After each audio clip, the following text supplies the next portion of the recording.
Ok, ça va, parfait. Mesdames, Messieurs, bonjour, bienvenue et merci pour votre participation. Merci d'être venus et d'être présents si nombreux virtuellement. Je m'appelle Ralf Verswijfeld, je suis responsable pour le département Legal Software au sein de Wolters Kluwer en Belgique et en Suède. Et donc clairement pour nous, le Legal Tech Summit, c'est la grande messe annuelle. Pourquoi ? Parce que pour nous, notre mission est clairement de soutenir les professionnels du droit à l'échelle mondiale, mais avec un accent spécifique sur l'Europe. Notre ambition, c'est de vous aider à réussir d'une manière efficace dans la gestion de votre core business, votre métier. Aujourd'hui, nous voulons partager nos principales conclusions sur la crise Covid et l'impact sur la profession juridique. Comme vous le savez, même avant la crise, le secteur juridique était déjà en pleine transformation. Et ceci sous l'effet des forces économiques, des forces réglementaires ou concurrentielles, des changements au niveau démographique et l'évolution technologique. Ces forces continueront d'influencer le secteur, mais certains d'entre elles est encore amplifiées à cause de la crise actuelle. Franchement, compte tenu des nouvelles pressions financières créées par la crise, l'efficacité des professionnels du droit devient encore plus importante. Les conseillers juridiques d'entreprise et les cabinets d'avocats devront accroître leur productivité et leur efficacité en assurant la meilleure valeur possible. La question aujourd'hui est: les professionnels du droit sont-ils prêts à répondre aux exigences à venir? Au cours de 2020, Wolters Kluwer a organisé plusieurs enquêtes pour pouvoir répondre à cette question. On a analysé l'impact de la crise Covid sur le secteur juridique. On voulait évaluer l'évolution de la profession et comment la crise a affecté les professionnels du droit, analyser les faits d'aujourd'hui et quelles en sont les implications au cours de l'année prochaine et dans les années qui viennent. On a par exemple fait le rapport Impact of the COVID Crisis on the Legal Sector. Ceci comprend des informations de plus que 1800 professionnels et couvre 4 domaines principaux: l'impact commercial, la gestion des coûts, l'évolution du télétravail et les investissements prévus en technologie. Un autre rapport qu'on a fait ensemble avec ECLAS, qui est l'European Company Lawyers Association, là nous avons interrogé plus que 400 juristes d'entreprise en 5 pays européens. On a étudié la transformation numérique et les principaux obstacles auxquels ils sont actuellement confrontés. Le but, clairement, de pouvoir vous présenter aujourd'hui une analyse équilibrée. Un équilibre, mesdames, messieurs, que je cherche aussi dans la langue, raison pourquoi je passe maintenant au néerlandais pour le sujet suivant. Les cabinets d'avocats. Dames en heren, de advocatenkantoren. Welke effecten zien zij op korte en op langere termijn? Welke effecten zien zij veroorzaakt door de huidige COVID-situatie?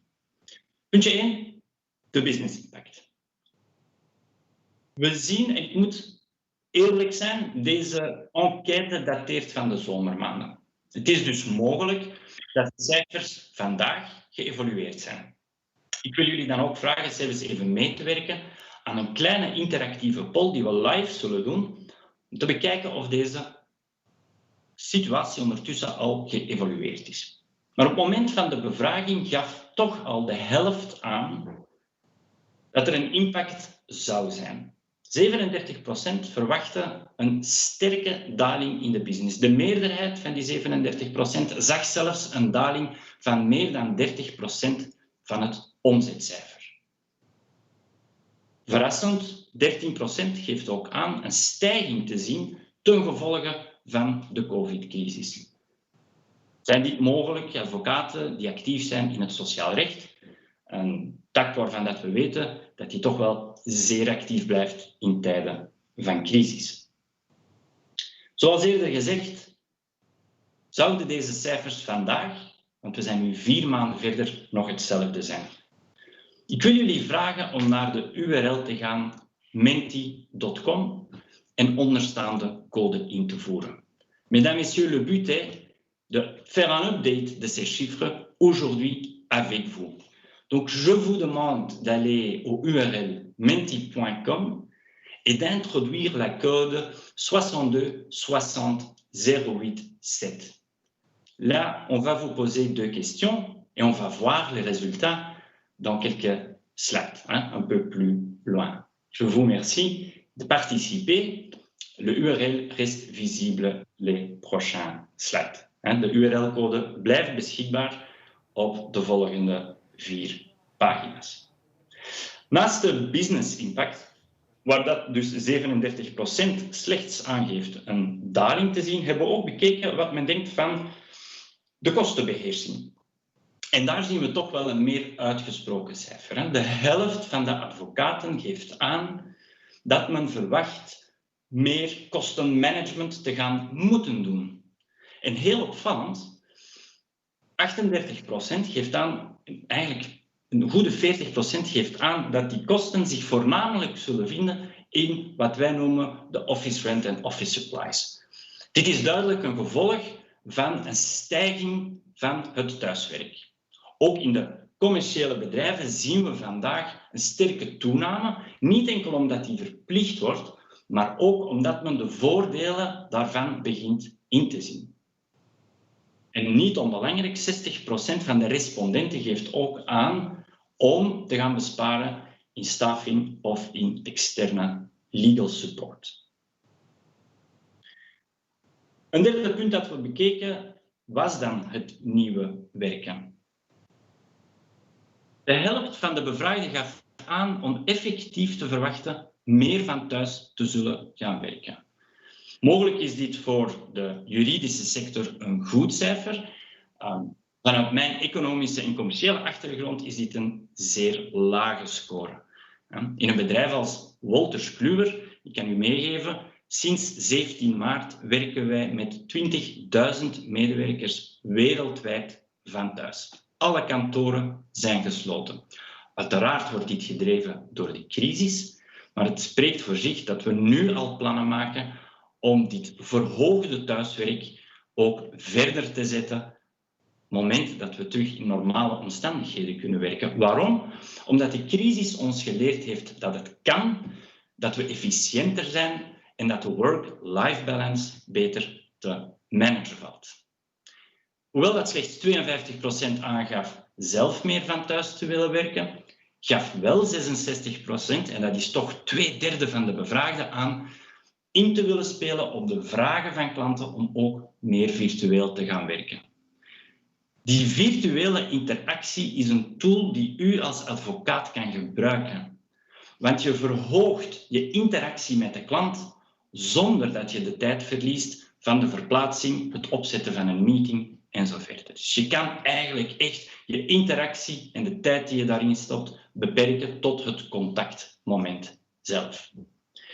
Niet geheel verbazend is het vertrouwen in de snelheid van justitie om mee op die trein te springen eerder beperkt tot 41%.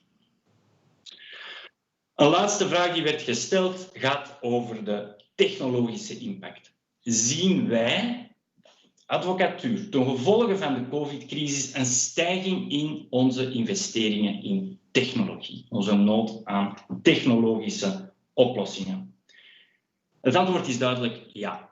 67% gaat hiermee akkoord. Ik geef nu al mee dat dit cijfer een pak lager ligt dan wat we zien bij de bedrijfsjuristen, waar we meer dan 80% zien. Maar ik geef opnieuw mee, dit cijfer is toch al wel wat gedateerd van sinds de zomermaanden.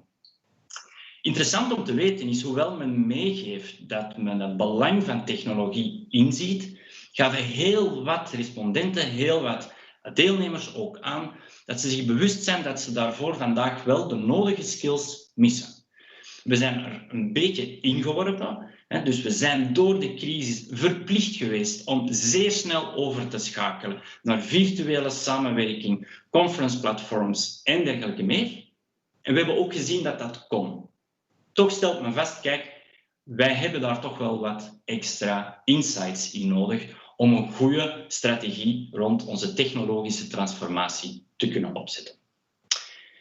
Ik ben zeer benieuwd naar de resultaten van onze live poll. Ik ga er nu onmiddellijk naar toe gaan en we zullen even kijken. Dus wat we hier zien is effectief de business outlook zoals we die gemeten hebben 2 maanden geleden. Excuseer.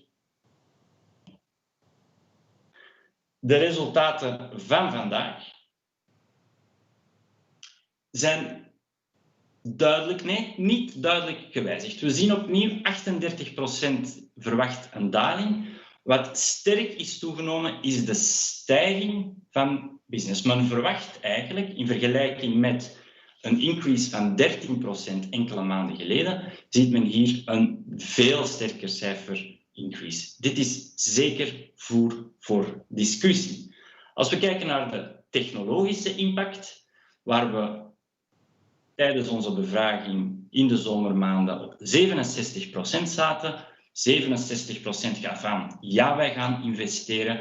Vandaag is dat sterk gestegen tot 90%. Dit is een niet onverwacht resultaat. Uiteraard kan het ook liggen aan de populatie. Ten slotte bent u vandaag op de Legal Tech Summit, wat op zich al weergeeft dat u een zekere interesse hebt om stappen te zetten. Ik dank jullie alleszins voor jullie medewerking hieraan. Passons maintenant au sujet suivant, les juristes d'entreprise, les départements juridiques. Qu'est-ce qu'on voit là? Les principaux changements attendus par les services juridiques au cours des prochaines années sont les suivants. 82%, ça c'est comparé avec les 67 des avocats, attendent une plus grande utilisation de la technologie pour améliorer naturellement la productivité. Et en plus, 80% s'attend à une collaboration plus étroite, plus transparente avec les cabinets d'avocats. C'est important à voir qu'au niveau d'innovation, les juristes d'entreprise ne parlent pas seulement d'une innovation au niveau technologique. Ce qu'on attend, c'est en effet aussi une innovation au niveau des honoraires, par exemple, qui doivent leur permettre de mieux budgéter les frais, de créer une transparence en fee arrangements. On voit aussi que plus que 70% des répondants a indiqué de diminuer le travail externe et donc d'augmenter le insourcing du travail légal. Les deux ensemble posent quand même un certain risque pour les cabinets d'avocats. Ce sont probablement les cabinets d'avocats qui pourront répondre à cette demande de transparence, à cette demande d'innovation au niveau des tarifs qui vont gagner la bataille pour les clients. Ça, c'est quelque chose quand même qui est extrêmement important pour vous tous. Mais soyons clairs, ce ne sont pas seulement les avocats qui se trouvent en face d'un défi important au niveau de l'innovation et du changement. Parce que sur la question, êtes-vous prêt? Est-ce que votre organisation est capable d'implémenter des nouvelles solutions, d'implémenter une autre manière de collaborer? Les réponses sont claires et décevantes. 75% des répondants nous a confirmé qu'actuellement, il y a un manque de connaissances au sein de leur organisation, un manque de connaissances au niveau des avantages liés à des solutions technologiques, un manque de connaissances au niveau des solutions disponibles, les compétences nécessaires pour pouvoir gérer une transformation. Et naturellement, tout ça fait que c'est difficile aujourd'hui de convaincre leur CEO de faire les investissements nécessaires pour pouvoir évoluer, pour pouvoir transformer. Et honnêtement, mesdames, messieurs, je le comprends. Vous voyez ici les réponses sur la question dans quelle technologie voulez-vous investir dans les prochaines années. On voit e-signature, e-meetings, e-voting, on voit document management, workflow management, process automation, artificial intelligence, digital researches, contract drafting, legal spend management. La multitude des réponses et les différentes options disponibles démontrent clairement que le plus grand défi pour chacun de nous sera d'analyser ses propres besoins et de s'informer sur les différentes possibilités avant de pouvoir avancer et créer vraiment un plan d'action au niveau de la technologie et de l'évolution qu'on veut faire. Et ça, mesdames, messieurs, c'est clairement un travail qui commence aujourd'hui. I would like to close in English for some key findings, and I sincerely apologize for repeating myself. But when we went through all of these numbers, and more important, by talking to all of our customers in different countries, lawyers and legal counsels, it became very clear that, and it's also clear in the numbers, everyone is aware that technology is the key driver for change in the profession. And the COVID crisis has made this even more clear.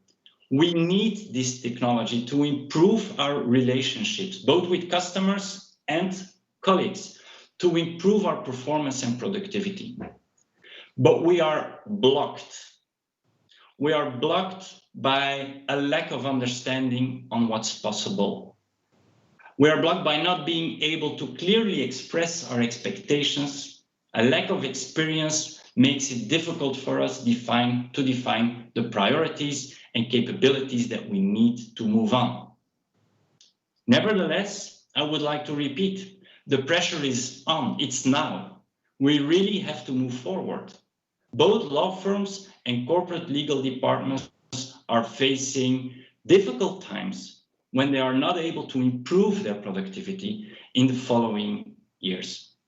And in the meantime, it's not all about productivity. The main thing remains quality of service, added value for your customers. And that's, of course, why we are here today, to have a legal tech summit in Belgium. And I really would like to thank Stanislas and his team for being the ones who really keep pushing on this topic year after year. You will have the opportunity today to see many workshops, and I really hope that you are able to find the things that you need to make some steps. I would like to share with you, as a closure, my favorite slots for today.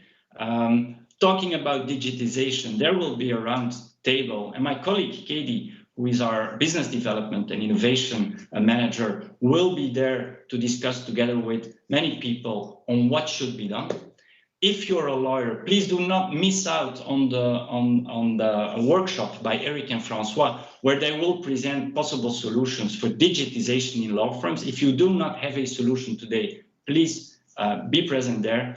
And then we have Grégoire live from Paris, who has so much experience in helping legal counsels to make these steps forward, to automate certain processes. And he will, without any doubt, be able to show you what is possible and what can be a first step in working smarter. I would like to thank you for your attention, and I really hope that next year we can see each other live again. Thank you very much and enjoy your day.